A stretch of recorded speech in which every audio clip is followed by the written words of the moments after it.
Well, thanks for joining me on my dad's back porch here today. Today I've got the Gurkha Beast for you. Now, this is a cigar that I've actually carried for quite a long while now there in my shop that I've actually never smoked. I've done reviews on the Assassin and the Evil, but the Beast has always just been kind of one that's just been sitting there. You know, from what I understand, it's really bold. I hear it's a bold like the Titan. And the Titan itself was just too much for me. I guess it was just too Titanic for me. Uh, it I just felt like there was too much darkness with not enough extra flavors in there to kind of help it along. So this is a big old fat 60 by 6. So I'm gonna get quite a bit of smoke time out of this, and of course it is a Gurkha Beast. Thing about Gurkhas, I always recommend that you smoke them slow. They seem to be the most enjoyable that way when you actually smoke them slow. So I've got this cut open already. The draw is just fantastic on it. Nice and light.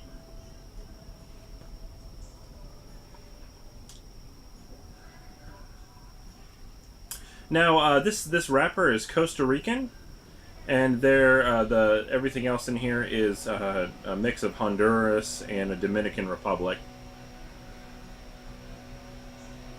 I'd say there's some light green vegetation flavors in there, maybe some hay hanging around in there. Yeah, that's about it. So I'm gonna light this up.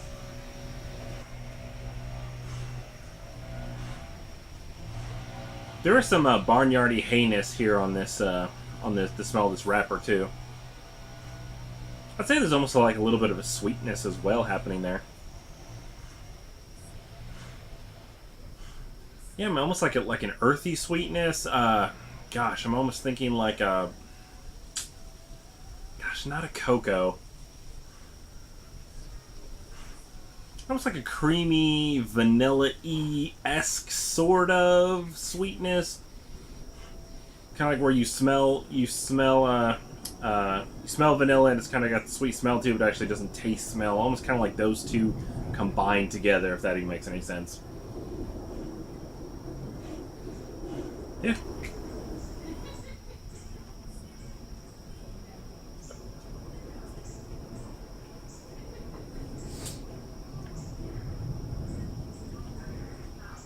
There's a really nice, just kind of earthy sweetness coming off this. Very similar to what the wrapper was smelling like. You can see I didn't get a great first light on here, so if this burns a little wonky, I won't hold it. I won't hold it in itself responsible because I didn't get the best light on it. But I would say it's almost like a sweet coffee, almost like not quite to the level of like a cappuccino or a macchiato. But almost like if you had a nice kind of medium strength espresso, and then put just a little bit of sugar in is what this is making me think of.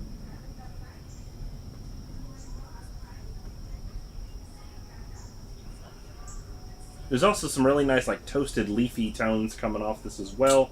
One thing that I've noticed with all the Gurkhas of this size, whether it be the Evil of the Assassin or now the Beast, is that they've always just kind of sat and smoldered, regardless of how long they were or what their girth was. So I'm gonna get into the first third and be right back in 1 sec. Your guys' time. So I am through the first third of this here Gurkha Beast. See, the ash is burning to a nice bright white. It is kind of getting pretty splintered up right there, though. It's definitely not staying on as one solid piece. So I'm actually going to ash this right now so I don't lose it in my lap, as it were.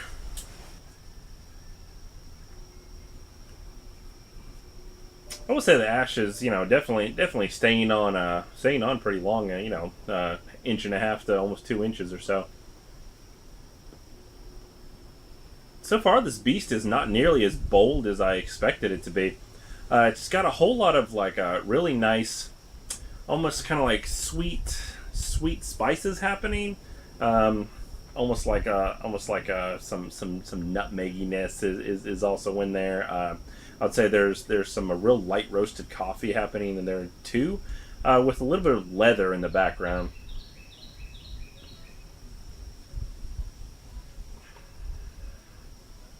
I would say there's almost like a really nice, almost like a really nice like creamy espresso-ness, kind of stained with that sweet espresso that happened here on the first light. Creamy might be a little too far, or a little too. What I'm trying to say, it might be a little too thick of a word, because I'm thinking of, like a thick cream. It's almost more of like a, just getting like thin pieces of a cream. It's putting out some really nice, just like, kind of like nutty flavors into the air as well. And you can see right here, it's just smoldering right away, just like those other Gurkhas I'd smoked in the past. There's the burn right there. It's not totally straight, but definitely not bad, especially with that first light I got. Yeah, so I'm really liking this cigar so far. And I'll be back in 1 sec with the second third. So I'm through the second third of this here beast. You can see the burn here is just really nasty. I was here smoking, and you can see the ash is just real crumbly. It's just kind of falling out all over the place. So I'm not real happy with that. For this cigar going for $8-9, just kind of really surprised at how crumbly this ash is. And of course, like I said, the burn there is not really straight at all. I was just kind of smoking on it, puffing away, no problems at all. It had that nice smolder going, and it just kind of went out. I was sitting here puffing and just realized, like, wait a minute, my cigar just went out. So that was kind of a drawback for this cigar, if you will. Just for the price points. Of course, these are handmade long filler. So just it's kind of a negative for it, for lack of a better word. So I did, of course, have to relight it. Took a few matches here in this little bit of breeze we got going. Although I will say that it has been burning straight for the most part. It's actually been doing a good job of kind of catching up to where it was. Just to continue burning straight. As far as the flavors go, here in the second and third, it's just been a lot of nuttiness, a lot of kind of overall dark tones, like some darker leather. That the little bit of sweetness that was there at the first light and all through the first third is now gone. That one is that flavor is definitely just kind of dissipated. It gave a really nice contrast there in the beginning. I would say now it's shifted more to like just kind of dark coffees, dark leathers, those kind of flavors. This really nice nuttiness still in the air, which I think is giving kind of a third dimension to this cigar, which is really nice. The smell overall it's been putting out has just been a lot lighter than what the tastes actually are. Like I said, with that nuttiness kind of filling the air, it gives a really nice kind of different smell in the air versus actually what you're tasting in the cigar. There's also a lot of that nuttiness kind of in the aftertaste, in the exhale. Yeah, so still happy with the cigar so far, minus this kind of crumbliness. So you know the routine. I'm going to get here into the last third and be right back in 1 sec your time. So I'm through the last third of this here Gurkha Beast. Here in the last third, the ash is really just kind of, it almost looked like it had exploded, because it just kind of went out real big and just looked just kind of nasty and crumbly, and it just kind of fell off in pieces everywhere. So I've actually been making it a point, it's kind of, as you can see here, it's just kind of crumbling off. So I have actually been making a point to kind of tap this and just kind of keep it trimmed up. This definitely hasn't been a cigar where the ash will stay on real long. Just because I'm afraid it's just gonna either fall off in my lap, or it's just gonna kind of crumble in pieces and kind of make a mess everywhere. So that's something to think about. I would say here, so short. The burn is still kind of at an angle. hasn't been real straight. But even here so late, it's still not even really dark flavors. Like, it's starting to get to that charcoaly wood. Of course, that's to be expected with any cigar at this length. But overall, it's maintained more of kind of like a woody tone, almost like an oaky, kind of ashy wood to it. As is really just kind of what it's maintained. That kind of nuttiness is all but gone. It's really just kind of shifted to all wood there. The smoke production has been excellent when it's burning. The reason I say when it's burning is that I was sitting here having a conversation with my uncle, puffing, then all of a sudden there was no smoke, and I looked down and my cigar had gone out, and gosh, it hadn't even been 30 seconds, a minute in between puffs, and it was just out.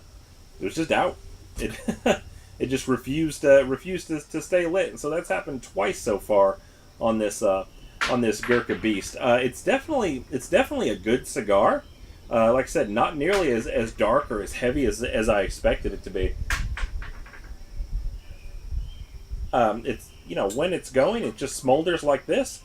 This is about the level of smolderization that has been happening with this cigar all throughout, except for those 2 times that it went out on me. So overall, good cigar. I would say definitely worth the $8. And I haven't known anybody else to kind of have these problems as far as it going out. So maybe this was just a unique one, but I will say, definitely worth the $8 from Gurkha. So if you're not there already, Brothers Fine Tobacco, don't forget to make Adam happy and comment on the video, and don't forget to subscribe as well. And as always, thank you guys for watching.